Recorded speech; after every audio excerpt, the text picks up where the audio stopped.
is Ben Weinberger, and I am a corporate innovation advisor at Slingshot. So what that really means is I spend the bulk of my time out and about, meeting with individuals that look after innovation within corporates, helping them understand who we are and what we do at Slingshot. But importantly, I spend the bulk of my time trying to listen, trying to understand what their innovation strategy is, how their innovation strategy ties into their broader corporate strategy, what are some of the key initiatives that they've done in the past, what has worked and what hasn't worked, and also critically, what are the key outcomes that they're trying to drive from all their innovation activity. And over the last 12 months or so, I've been pretty lucky to sit down and talk to somewhere between 170 to 180 corporates and talk to them about corporate innovation. And as you can see, I've spoken to corporates from a wide range of different industry verticals: financial services, retail, healthcare, property and construction. And within those organizations, I've also been fortunate enough to speak to decision makers that sit at different parts of the organization, so CEOs and C-suite executives, through to decision makers that sit in corporate strategy, decision makers that sit in technology, and also decision makers that sit in dedicated innovation functions. And I think that's part of the reason why they've asked me to do this talk today, is because over the last 12 months or so, you probably aren't that many people out there in the Australian market that are actively talking to corporates about their innovation strategy. So over the next 15 minutes or so, what I've got left, what I want to do is share with you some of that insight, some of the observations and what I've seen. But before I do that, it kind of begs the question, why are so many corporates in 2019 or 2018 spending so much time talking about innovation to people such as myself and other people out there in the marketplace? And I think, to put it really simply, it's because if you look at the corporate innovation landscape over the last few years, there has been an incredible amount of hype. And I think the model that best represents this hype is what's called the Gartner hype cycle. So some of you from an IT background are probably familiar with this and have seen this before. But the Gartner hype cycle is a graphical representation of technology's journey from initial public awareness, or when it first comes onto the scene, all the way through to commercial viability and widespread adoption. So it all starts with some sort of technology breakthrough. There's some sort of innovation trigger that kicks it off. And then what happens is there's this massive surge in publicity, and there are these big, bold predictions about how this piece of technology is going to change the way we work, it's going to change the way we live our lives. And then what happens is, because there's all this hype, we're at what's called the peak of inflated expectations. We're in the short term, we're expecting some significant value to come from this piece of technology. But because we haven't had enough time to nail the commercial application of that technology, what happens inevitably is that our expectations far exceed the outcomes that we get in the short term. And what happens is we get disappointed, we lose interest, we lose enthusiasm, and then we fall into what's called the trough of disillusionment, which is a great term, I love it. And as interest and the hype kind of falls away, what we then see, though, is a more gradual and thoughtful application of that piece of technology until we get to commercial viability and widespread adoption. Now, this has been used, for those of you who are familiar with it, you'll know that it's been used to explain things such as the dot-com boom, all the way through to cryptocurrency and kind of everything in between, from AI, machine learning. And Gartner come out every year with this and kind of track these technologies and these trends. And I think this is actually the best representation that I could find as to what's happened in corporate innovation over the last few years. So a few years ago in Australia, there was an innovation trigger. And I think, in my opinion, that was some market leaders coming out and very publicly demonstrating their commitment to innovation or innovation initiatives outside of traditional R&D or product development.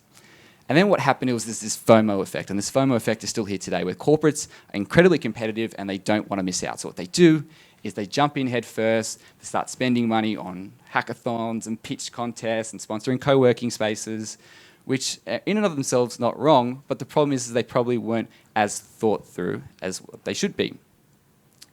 So inevitably what happens, and what has happened over the last few years, is the outcomes that corporates have received just haven't lived up to the hype. And I think we're probably now, and the corporates probably don't want to hear this, but I think we're probably now what's called the trough of disillusionment. And that's why today what I want to talk to you is about how we can move and get away from the buzzwords, from hype to outcomes. And to do that, I want to talk about three things. The first is the current state of play. So what's happened over the last 12, 18, 24, 36 months which has gotten us to where we are today, how some corporates are executing their innovation strategy really well by focusing on the path to execution. And then finally, as it is B2B Rocks, I want to talk about how those corporates that are executing successfully are leveraging partnerships with external scale-ups to achieve those outcomes in the short, medium, and long term. Current state of play, innovation is important. I haven't spoken to one person over the last 12 months that's looked me in the eyes and it's wearing a suit and says, Ben, innovation isn't important to us. I haven't found one person. And a McKinsey survey recently found that 84% of corporate executives surveyed agreed with the statement that innovation is very important to their business.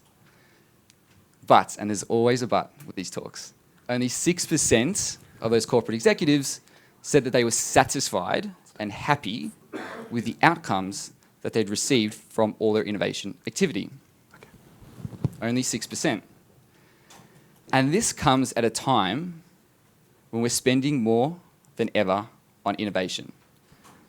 In 2018, the world's largest 1,000 corporates spent just under $800 billion on R&D, which was up 11% from 2017.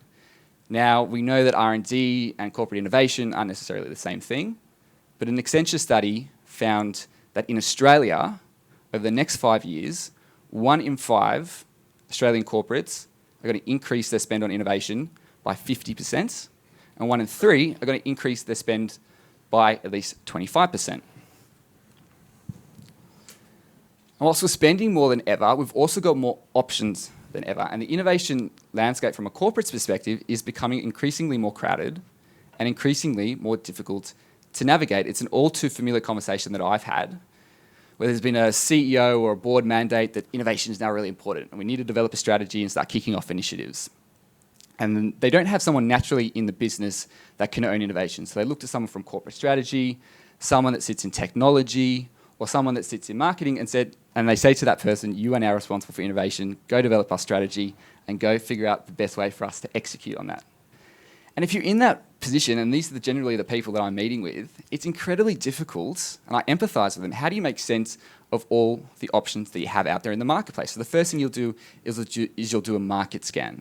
And how do you understand whether or not you run a hackathon, you run a pitch contest, you sponsor a co-working space, or should you bring in innovation experts to help all your staff think and act like a startup? Or should you run an accelerator or launch an innovation lab?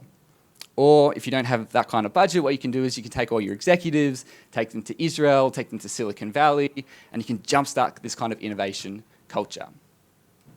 And I think all of this is leading to a state of play where corporates are really uncertain about what to do next. And this uncertainty is really leading to innovation initiatives which are quite ad hoc. So corporates generally try something, don't get the returns, and then they stop. Their decision making is also becoming slow. So because they're uncertain, they're taking 6, 9, 12 months to figure out what it is they want to do before they actually execute. Generally, once they decide what they want to do, their initiatives are short term. So we know that 80% of corporate innovation spend is focused on continuous improvement and stuff which is really close to core. And finally, when they are spending the money, it's generally quite an insular focus. So they're trying to build stuff themselves and not necessarily leveraging the broader network and the ecosystem that's out there. So to sum up all this up, the current state of play, innovation is important. We all agree this. But the more we spend on innovation from a corporate perspective and the more options that we have from a corporate perspective, we're not getting any better outcomes. The question I then get asked is, okay, Ben, that's a bit pessimistic. Who out there from a corporate perspective is actually executing their innovation strategy really well? Who can we look to as an example of what we should do? And you can see the disappointment in their face when I turn to them and say, unfortunately, there is no one solution that fits all. And they kind of already know this. What works for a telco isn't necessarily going to work for a construction or a property company. So if there is no one size fits all, where should corporates start?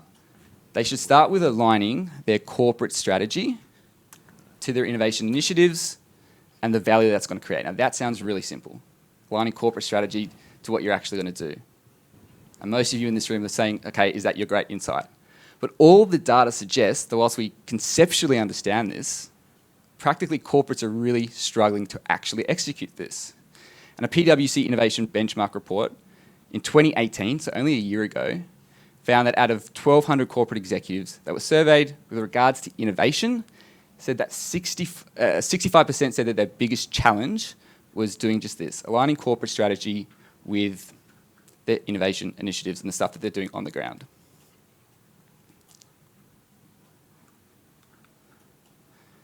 So how do you align corporate strategy with the innovation initiatives? And I think the ones that are doing it best have got a real clarity on their execution path. What is the most effective and efficient way to execute? Or put differently, when should you build, when should you buy, and when should you partner? To frame this a little bit differently, I like whether or not corporates should push or whether or not they should pull. So pulling is the process of a corporate understanding what's out there in the startup ecosystem, what are existing solutions which are proven, that are strategically relevant to me, that I can pull into my organisation either through some sort of partnership or an investment. And corporates generally do this when they are looking to acquire new markets or enter new or acquire new customer segments or doing something which is generally a bit further away from their core. And the benefit is it's a much faster and more cost-effective way to achieve those outcomes. Now, the inverse of that is a corporate building a new product, a new service, or a new standalone business themselves, and then pushing that out into the ecosystem. Now, corporates generally do this, and the advantage is that you get to leverage your scale or your competitive advantage or some sort of ability to focus on a unique niche solution. The disadvantage is that building stuff yourself, as we know, generally takes longer to execute and generally comes at a higher cost. Now, corporates and those that are sitting in innovation positions have both of these options at their disposal. But we know that corporates have a preference and a bias to build themselves. And that's just not my opinion and my experience. There's a whole bunch of research and data out there that says that corporates have a bias and a preference to build. And they have that preference or bias because partnering provides uncertainty and risk. And corporates don't like uncertainty and risk. They want autonomy, generally speaking, and control. And in my experience talking to people who are within an innovation role in corporates, and they're looking to jumpstart or start their innovation strategy or their innovation journey, they will generally default to building something themselves. They'll start off with building the innovation culture, the capability, sourcing ideas from internal teams, taking those ideas through validation. Once you've validated those ideas, you then try to build prototypes and MVPs and take them to market. And they tell me, they say, Ben, working with startups is great, but we're not mature enough. It's something that we can only do in 12, maybe 24 months once we're more mature. But what we know is that corporates are increasingly looking for outcomes in the short to medium term. And whether it's right or wrong, they're measuring those outcomes as financial. So increasing revenue or cutting costs. Whether or not that's right or wrong, that's how corporates are measuring innovation activity. We also know that building generally takes longer to realise the rewards or the financial benefit. It generally comes at a higher cost. So my big statement that I want to make today is that if I was sitting in a corporate innovation role today, I've been tasked with implementing some sort of innovation strategy. I was figuring out where do I start, and I had build or partner. I would adopt a partner framework as well as a build framework, but I would focus on also adopting a partner framework to get me outcomes in the short to medium term. So now that we're talking about a partner framework, and it is B2B rocks, what are some of the key things that we've seen corporates actually doing really well when they are looking to partner with externals? The first thing that we've seen is that in order for corporates to get outcomes from partnering with external businesses, those businesses need to be enterprise ready. What do I mean by enterprise ready? They have to be very well funded. They have to have the ability to navigate procurement and lengthy procurement cycles, HR, finance, legal, marketing. They have to have And critically, they have to have the ability to execute at scale. And that's what corporates are looking for. They're looking for organizations that can execute at scale. But what we're also seeing is that corporates aren't just partnering with these external scale-ups to work on transformational kind of Horizon 3 projects, which are far away from core. Traditionally, that's why corporates have worked with startups, because they don't have the internal resources and capability necessarily to do this. So they go outside and say, who's out there in the market which we can leverage? That's that pull strategy. But what we're seeing is corporates are getting outcomes in the short to medium term because they're realizing that these enterprise-ready businesses can actually solve problems that we have today. So not necessarily transformational Horizon 3 initiatives, but there's something in HR, there's something in finance, there's some customer service issues, or there might be some cross-functional automation and process improvement issues that we need solved. And that by leveraging enterprise-ready businesses that have got an existing solution in market that's been proven with other corporate clients and focusing not just on Horizon 3, but focusing on problems that are facing my business here and today, that innovation manager can then go to their executives and say, this is the tangible benefit that innovation has had within the business. So to sum all of that up, the reality is that the outcomes that corporates have received from innovation over the last few years haven't quite lived up to the hype. And if you're looking to get outcomes in the short to medium term, which is what corporates are increasingly looking at from their innovation initiatives, I think regardless of your maturity scale, as a corporate, you need to think about how a partnership framework could be adopted and integrated into your business by focusing on enterprise-ready businesses and not just working with them on Horizon 3 initiatives, but working on stuff which is closer to core, which can have a material impact today. Thank you.